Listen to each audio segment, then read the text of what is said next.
Aviv with the heart-wrenching story of an American Israeli who says 5 members of her family were captured by Hamas last Saturday. She shares her story face-to-face with Secretary Blinken.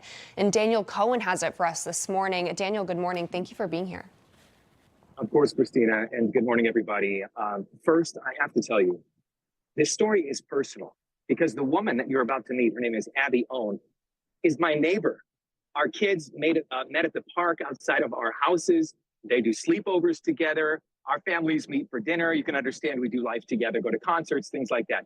Well, now, Abby Owen today has a job that she didn't ask for and that she never wanted, but she's poised and she's doing an incredible job. Listen to this, meet her.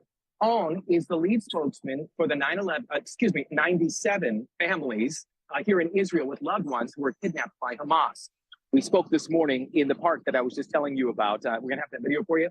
5 of her cousins are missing. An 80-year-old with a heart condition, her 13-year-old granddaughter who has special needs. The family has no confirmation on the whereabouts of a 16-year-old cousin and her 53-year-old father.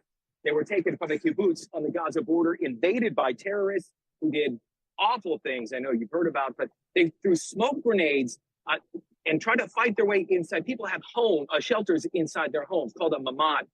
Owen says that she saw video of her 12-year-old cousin, his name is Erez, in the hands of Hamas and thought about her own son who looks just like him. Listen.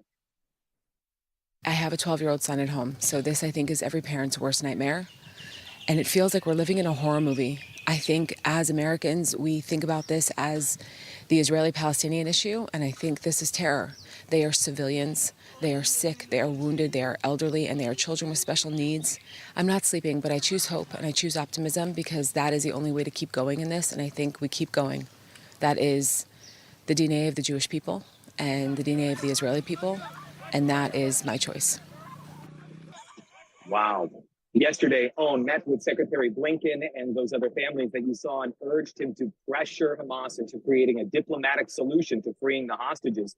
She helped create a support page through the National Council for Jewish Women called Voices for Hostages, where you can sign a pledge. The hope there is creating enough international pressure that Hamas will do something.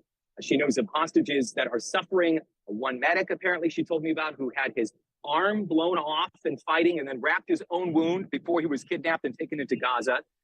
The Red Cross has reached out to try to assess the injuries, right? Who needs medicine, medication, who needs what, but they have not been given any access. Israel cut off water, they cut off electricity. They say it's going to stay off until Hamas frees hostages. Owen is exhausted. She's been doing nonstop interviews all week long since the news of her family broke. And she and her husband, they also have, besides the 12-year-old, a 10-year-old, a 7-year-old. They're trying to keep off of social media for obvious reasons. And she also says that seeing the anti-Israel rallies on college campuses, Christina, and large cities in the United States has made her sick. And I know you talked about this in one of your reports yesterday, Christina, too. She says, we need to call this what it is. This isn't a grassroots political fight. This is terrorism. It's terror. And so Voices for Hostages, if you're online today, you may notice people writing the name of a hostage on your hand. So Carmela is one of Abby's cousins. Voices for Hostages. Maybe you're wondering, maybe that's not much. What is that doing? But it's something. And maybe if it's enough to build some kind of an international pressure that Hamas is listening, there you go. Just take a picture and share Carmela if you want, or Erez, her other 12-year-old cousin. Christina, back to you.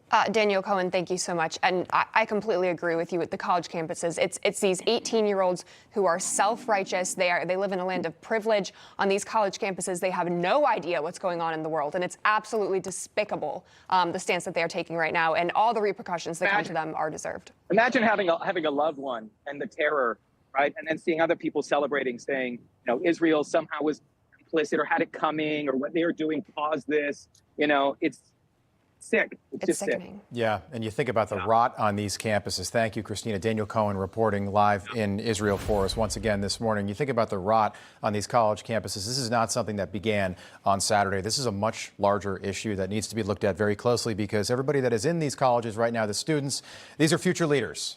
These are future leaders, a topic for another moment. All right, as Israel prepares for what looks like a large-scale invasion